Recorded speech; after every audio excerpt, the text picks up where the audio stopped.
Euclid's Elements, Book 3, Proposition 35. If in a circle two straight lines cut one another, the rectangle contained by the segments of one line will be equal to the rectangle contained by the segments of the other. Now what Euclid does is gives us two pictures, more or less. We've got our first one. We're going to assume that the lines go through, but each line goes through the center of the circle.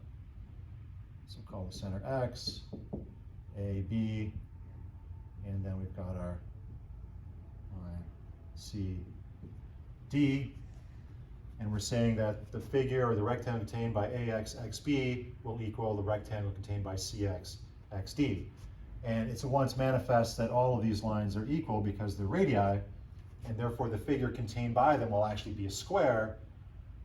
Both of them will be squares, and squares with the same value for all of their sides, or at least for each of their sides. Now, the next scenario is the lines meeting or crossing, but not at the center.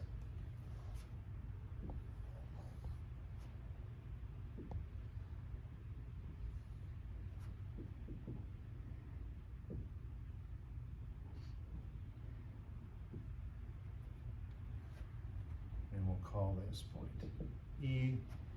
I'll write up a to prove here for this part. So our to prove is that the rectangle AEEB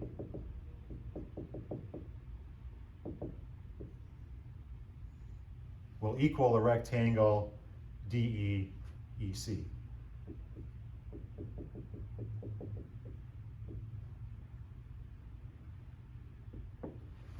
Step 1, he uses book 3, proposition 1, and we find the center of this circle.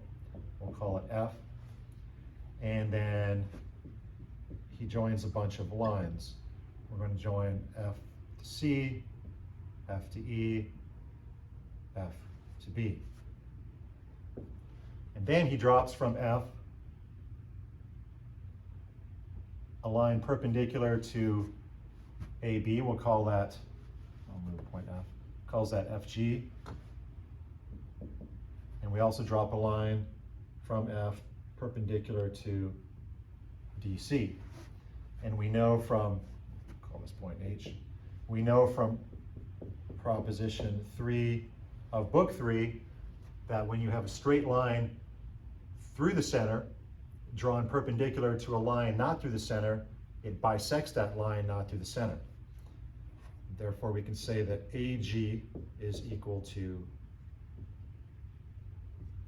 GB.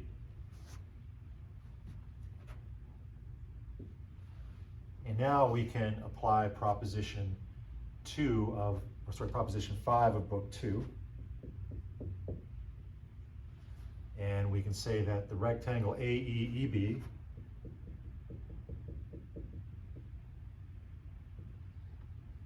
plus the square on GE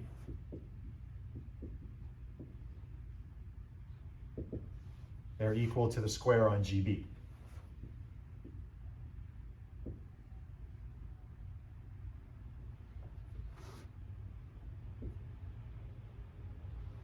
And to both sides of our equation here in step 3, we're going to add the square on FG. Therefore, the rectangle AEEB plus GE squared plus FG squared is equal to GB squared plus FG squared. Fix this a little bit.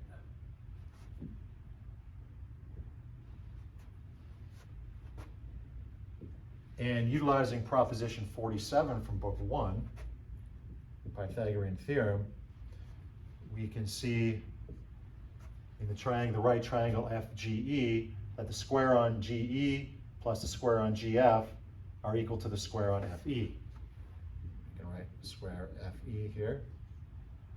I'm just going to bring this down as well, the rectangle. So AE, EB. And then looking at triangle FGB, we know that the square on BG plus the square on GF are equal to the square on FB. Therefore, those two squares are equal to FB squared.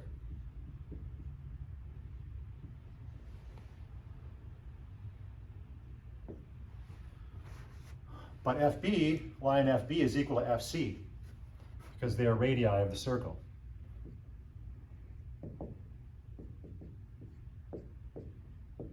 Therefore, the squares on them are equal.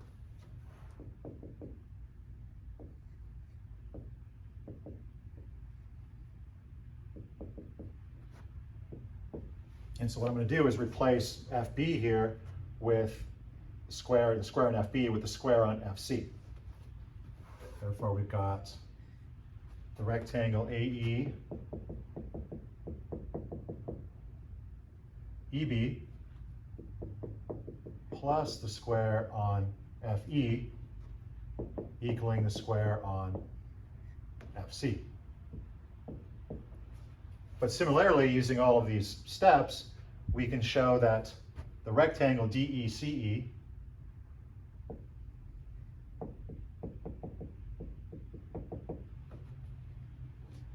plus the square on FE will be equal to the square on FC.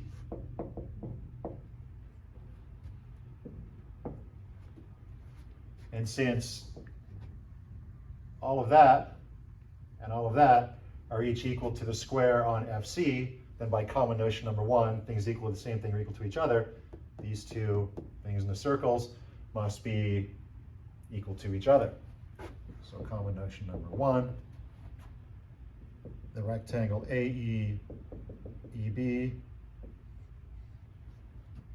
plus the square on FE will be equal to the rectangle DECE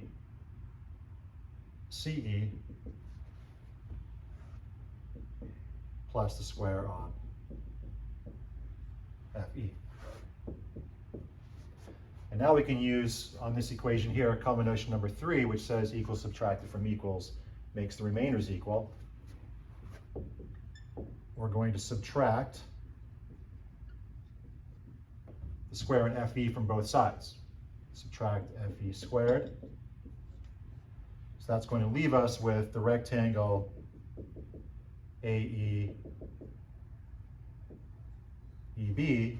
equaling the rectangle DECE. And the rectangle AEEB is the rectangle contained by the segments of line AB. The rectangle DECE is the rectangle contained by the segments of line DC. And we can see that the end there is what our to prove is. So we are done. Q, ED.